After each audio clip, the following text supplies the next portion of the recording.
الذين آمنوا استعينوا بالصبر والصلاة إن الله مع الصابرين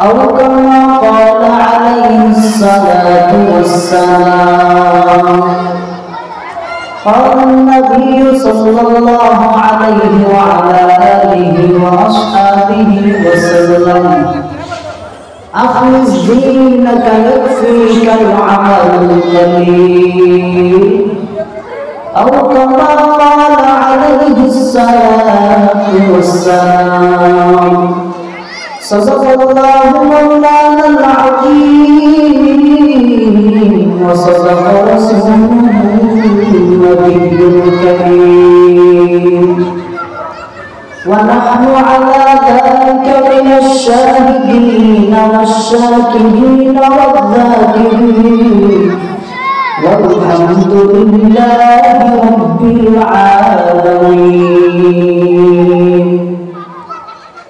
اللهم صل على روح محمد في الأرواح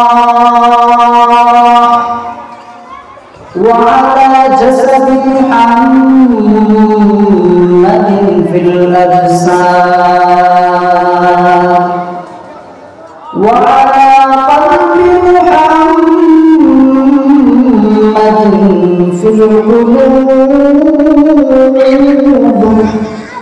وعلى قبر محمد في القلوب بركة شهر سبيني تنخوشاس والغيدانا طميمانا كبوشاس نقول بالقلش تسبيح خانس بهار كاري وتسبيح شزبانس ذكر هواك جلالي روحنا محمد دل مجروحنا لا إله إلا الله لا إله إلا الله لا إله إلا الله لا إله إلا الله لا إله إلا الله لا إله إلا الله لا إله إلا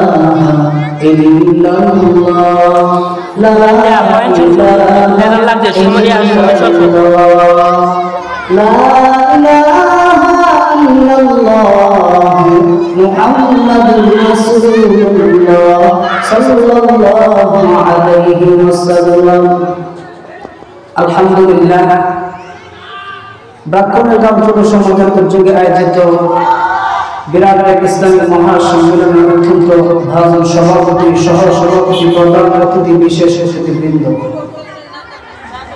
দূর দূরান্ত থেকে আল্লাহ পাকের আশিকিন জাকিরিন মুরব্বিয়ানে আয়োজন করে যাত্রীপুরা যুবক বন্ধুগণ স্নেহের ছোট ভাই পর্দার আড়ালে শ্রদ্ধেয় সম্মানিত মা ও বোনেরা সর্বপ্রথমে মহান আল্লাহ রাব্বুল আলামিনের দরবারে শুকর যিনি আমাদেরকে ফিতনার জামানায় এত সুন্দর একটি জান্নাতের বাগান তৈরি করার জন্য টাকা দিয়ে পয়সা দিয়ে বুদ্ধি দিয়ে শ্রম দিয়ে লাইফ দিয়ে স্টেজ দিয়ে মাইক দিয়ে যে সহযোগিতা করার জন্য আল্লাহ পাক তৌফিকটুকু দান করেছেন আর আল্লাহ পাক এত সুন্দর জান্নাতের বাগান তৈরি করার জন্য আমাদেরকে সময়ের জন্য তৌফিক দিয়েছেন এই জন্য অন্তরস্থল থেকে শুকরিয়া আদায় করি আলহামদুলিল্লাহ লক্ষ কোটি দরুদ সালাম সাইয়্যিদুল মুরসালিন সাইয়্যিদুল কাউনাইন তাজুল মদিনা নবী মুহাম্মদ রাসূলুল্লাহ সাল্লাল্লাহু আলাইহি ওয়াসাল্লাম আমি আপনাদের সামনে মহাগ্রন্থ আল কুরআন থেকে একটা আয়াত কারিমা তেলাওয়াত করেছি এবং নবীর অগণিত হাদিস থেকে একটা হাদিস আপনাদের সামনে পাঠ করলাম। এই পুরানো হাদিস সামনে রেখে আপনাদেরকে এই অল্প সময়ের ভিতরে কিছু কথা আল্লাহ পাক যেন আমার মধ্যে ধ্যান করে এবং বলার জন্য তৌফিক দান করেন এবং আপনাদেরকে সফল করার জন্য আল্লাহ তাআলা তৌফিকটুকু দান করুন। আমার তৌফিক ইল্লা বিল্লাহ।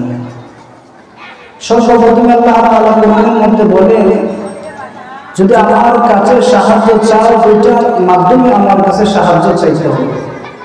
এক নম্বর হলো ধৈর্য, দুই নম্বর হলো নামাজ। আল্লাহ তাআলা বলেন, ইয়া আইয়ুহাল্লাযীনা আমানুস্তাঈনু বিস-সাবরি ওয়াস-সালাহ ইন্নাল্লাহা মা'আস-সাবিরিন।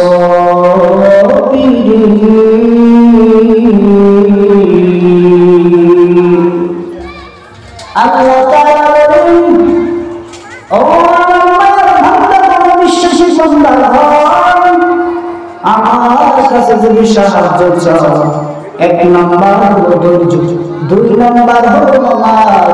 এক নম্বর হলো ধৈর্য, দুই নম্বর হলো নামাজের মাধ্যমে আমার কাছে যদি সাহায্য চাও, এক নম্বর হলো ধৈর্যের মাধ্যমে এবং দুই নম্বর হলো নামাজের মাধ্যমে। ইন্নাল্লাহা মা'আস-সাবিরিন। আল্লাহ তাআলা বলেন, নিশ্চয় আল্লাহ সাবিরদের সাথে আছেন। নবী সাল্লাল্লাহু আলাইহি ওয়াসাল্লাম, আল্লাহ নবী হাদিসের মধ্যে বলেন, নবী সাল্লাল্লাহু আলাইহি ওয়াসাল্লাম, আখলিস দীনাকা ইয়াকফিকাল আমালুল কলিল। তোমার ধর্ম এবং ইখলাসের সুশীল যদি তুমি কাটিয়ে দিলে, যদি তুমি তোমার ধর্মের পালন করো, আল্লাহ তোমাকে অল্প আমলের জন্য নাজাতের ওসিলা দিবেন। পয়গম্বর আরবি সাল্লাল্লাহু আলাইহি ওয়াসাল্লাম মক্কা এবং মদিনার মধ্যে যখন নিখোঁজ হয়ে গেল, নবী সাহাবী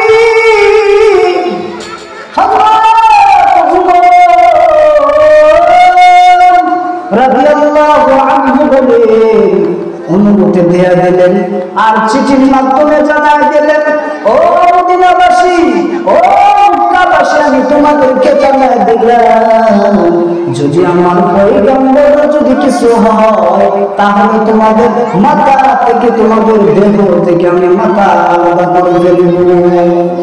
হযরত ওমর এই কথা শুনিয়া মক্কা এবং মদিনা শহর আতঙ্কের মধ্যে পড়িয়া গেল।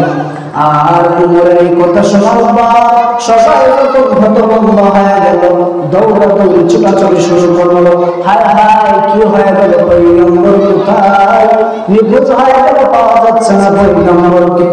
আর আবু বকর বলেন, ও আমিরুল মুমিনিন, নবীজির স্ত্রী আম্মা জান আয়েশা সিদ্দিকা রাদিয়াল্লাহু আনহা, আম্মা জান আয়েশা সিদ্দিকা রাদিয়াল্লাহু আনহা ঢোকার জন্য যখন বললেন, যাও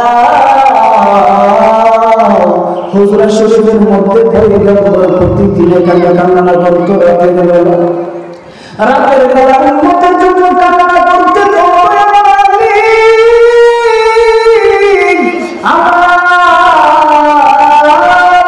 উম্মতকে মাফ করে দাও, আমার উম্মত গুনার কারণে যে গুনাহ করতেছে, এই গুনাহ নিয়ে যদি কবর যায়, জান্নাতের কোনো গ্রাম পাবে না।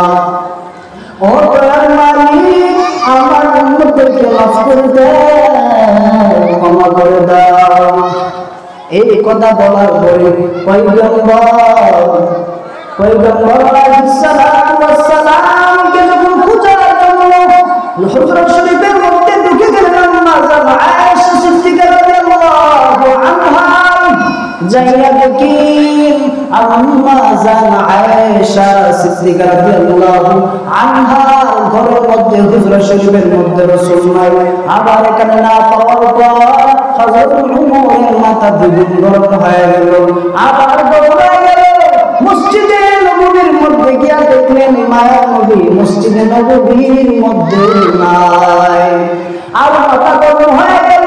হযরত ওমর আর আবু বকর উসমান রাদিয়াল্লাহু আনহু রওনা হয়ে গেল ওই পাহাড়িয়া জঙ্গলের মধ্যে। রওনা হওয়ার পর রাস্তার মধ্যে রাখালকে পাইলেন। রাখালকে জিজ্ঞাসা করলেন, ও রাখাল, এখানে একজন লোক দেখছুনি মুহাম্মদ নামে? রাখাল জবাব দেয়া বলে, ও ভাইরা আমার, মুহাম্মদ নামে কাউকে চিনি না, তবে শুধু একটা মানুষ দেখলাম ওই জঙ্গলের মধ্যে সারা রাত সারাদিন কান্না করে আর বলে, ইয়া উম্মতি ইয়া উম্মতি। ওই উনার কান্নার কারণে আমার উটার বেড়াগুলো বকরিগুলো, তার কান্নার কারণে আমার বেড়াগুলো কান্না করে, তার কান্নার কারণে আমার একটা বেড়া গাছের মধ্যে মুখ লাগাই না, খালি কান্না করে করে কান্না করতে করতে অবশেষে না খাইতে খাইতে ওই বুকের সাথে কান্না করতে করতে মাটির সাথে আমার বুকরিগুলো লোটায় মরে যায়। আপনাদের এই লোকটি এখান থেকে তাড়াতাড়ি নিয়ে যায়। যতক্ষণ পর্যন্ত এই লোকটাকে না নেবে আমার বুকরি আর বেড়া ছাগলগুলো না খায় মৃত্যুবরণ করবে। আবু বকর এই কথা শোনার পর তাদের আর বোঝার কোনো বাকি নাই। তারা রওনা হয়ে গেল, জঙ্গলের মধ্যে রওনা হয়ে গেল। রওনা হওয়ার পর যায় দেখি ঠিকই তো ওই রাখাল ঠিকই বলেছে। যারা দেখে ও আমি আপনার প্রিয় সাহাবী আবু বকর আসছি। ও মাথা উঠান, বোঝায় মাথা উঠায় না কেন? একজন আরেকজনের দিকে তাকায়, ওমর আবু বকরের দিকে তাকায়, আবু বকর উসমানের দিকে তাকায়, উসমান উমরের দিকে তাকায়। ঘটনা কি? আল্লাহর পয়গম্বর মাথা কেন উঠানো না? আল্লাহর পয়গম্বর কেন মাথা উঠানো না? সবাই তো টেনশনে পড়ে গেল।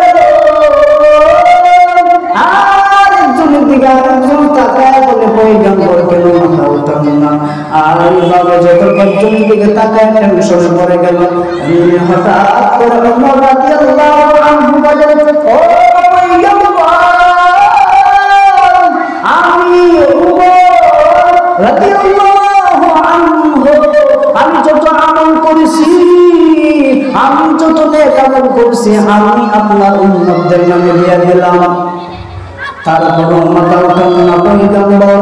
আবার হযরত আবু বকর সিদ্দিক রাদিয়াল্লাহু আনহু বলেন, ও পয়গম্বর, আমি আপনার প্রিয় সাহাবী, যেই নামের উপর সিদ্দিক আপনি উপাধি দিলেন, আমি সত্যভাবে বলে বড় মহব্বত করতেন রে পয়গম্বর। ও পয়গম্বর, আপনার মহব্বতের একজন বড় সাহাবী আমি আবু বকর বলতেছি, আমার জীবনে যত নেক আমল করেছি, আমার সব নেক আমল আপনি উম্মতের নামে আমি দিয়ে দিলাম। তারপর আবার উসমান গনি রাদিয়াল্লাহু আনহু বলেন, ও পয়গম্বর, আমার যত নেক আমল করেছি আপনার উম্মতের নামে আমি দিয়ে দিলাম। তবু রাসূল সাল্লাল্লাহু আলাইহি ওয়াসাল্লাম মাথা উঠানো না। ব্যাপার কি? ব্যাপার কি? হযরত আলী রাদিয়াল্লাহু আনহু কে বলেন, ও আলী যাও, তোমরা যাও। এই পয়গম্বরের মাথা উঠানোর জন্য একমাত্র কারণ হলো ফাতেমা। আলী রাদিয়াল্লাহু আনহুকে দৌড়ে পাঠালেন, জাইনাতুল স্ত্রী ফাতেমাকে নিয়ে আসো তাড়াতাড়ি। ফাতেমা রাদিয়াল্লাহু আনহার বাড়িতে যাওয়ার পর